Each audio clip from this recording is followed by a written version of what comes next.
Good morning dear students. Today we are going to discuss the remaining questions of exercise 8.3 and for that we are going to study the concept of simple interest. Now what is this? Let us take an example, a situation. Let us suppose you want to buy a car and you don't have enough money to buy that car. Now what is the option available? You'll get it financed or you will take loan from somewhere, maybe from bank or from some person. Now whatever money you take as loan, money that is given as loan or money which is borrowed as loan is known as principal and it is generally denoted by capital P. And whatever extra amount that person or the bank charges you, that is known as simple interest. Now simple interest is calculated based on some rate which is in percentages. So this is the rate of interest and it is generally denoted by R. And you also have to specify the time for which you are to take that money. You want to take that money as loan or you want to give loans to somebody. So time is denoted by T and it is always in years. So what is the formula to calculate simple interest? It is principal multiply rate multiply time upon 100. Now from where this 100 comes? This comes actually because of this percentage. We have already studied that percentage means upon 100. So in this formula P into R into T, this rate is in percentage, that is why this 100 comes. And this is the simple interest, means this is the extra amount which you are to pay to that person. So what is the amount you will pay back to that person or the bank is principal plus simple interest. So simple interest is equal to P into R into T upon 100 and amount is equal to principal plus simple interest. Now question number 9 is find the amount to be paid at the end of 3 years in each case, and the first part is principal is rupees 1200 at 12% per annum. Remember rate is always in percent per annum. Per annum means per year. Now we are given 3 things here. One is the principal. Principal is rupees 1200. Another is the rate. Rate is 12% per annum. And the third thing is time, which is always in years when we calculate simple interest, and it is 3 years. Now we have started that formula for principal. Simple interest is P into R into T upon 100. How much is the principal? It is 1200. Rate is 12 and time is 3 upon 100. Now divide this by 100. Now 12 into 12 is 144 into 3.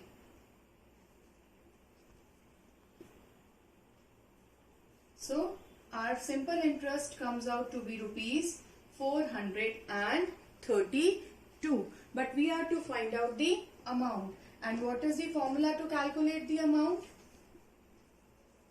Amount is equal to principal plus simple interest. Now principal is 1200 and simple interest is 432. So that means our amount is rupees 1632. Second part is similar and that is for your homework. You are going to do this on the same lines. First you will write down these 3 things which are given. Then you will calculate the simple interest and you will calculate the amount. Question number 10 is what rate gives rupees 280 as interest? Here interest is given to us on a sum of rupees 56,000. Sum means principal in 2 years means time. So here you are given simple interest, sum means principal and time we are to calculate rate. So that means let us write whatever is given to us. Principal is rupees 56,000.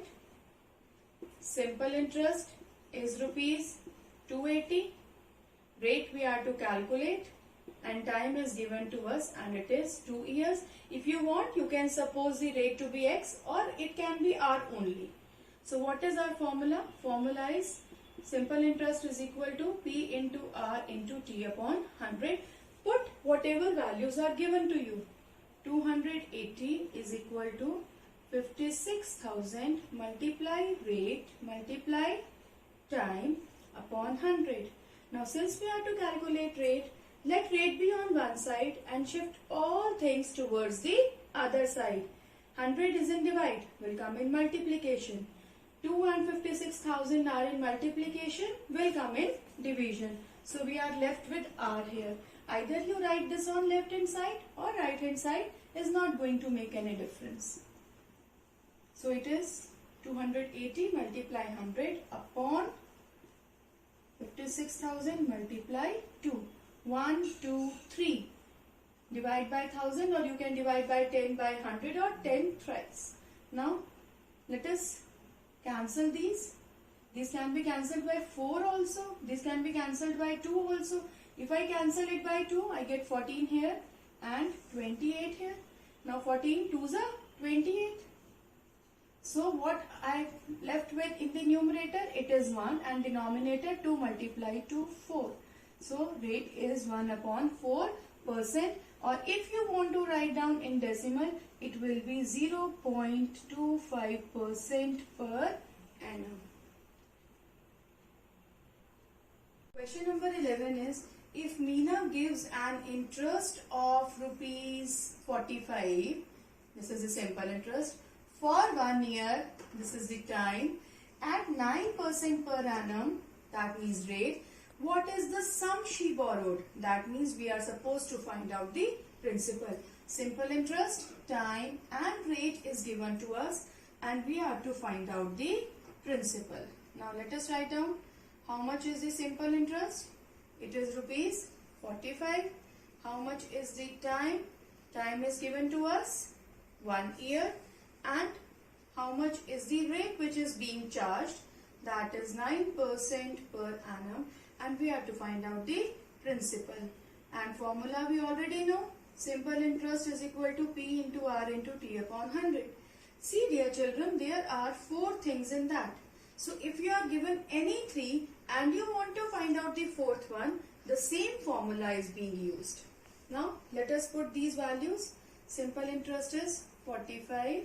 Principal you want to calculate. If you want, you can suppose it to be X. Rate 9%, time 1 year upon 100. Now cross multiply. Let P remain on this side. 100 will come in multiplication along with 45 upon 9 into 1. Or if you simply write down 9, that is also okay. 9 ones are 9, 5s are. We have 1 in denominator and 5 into 100, that means 500 in numerator. So that means our principal comes out to be rupees 500. That means if you deposit rupees 500 for 1 year at 9% per annum, then the interest paid will be rupees 45.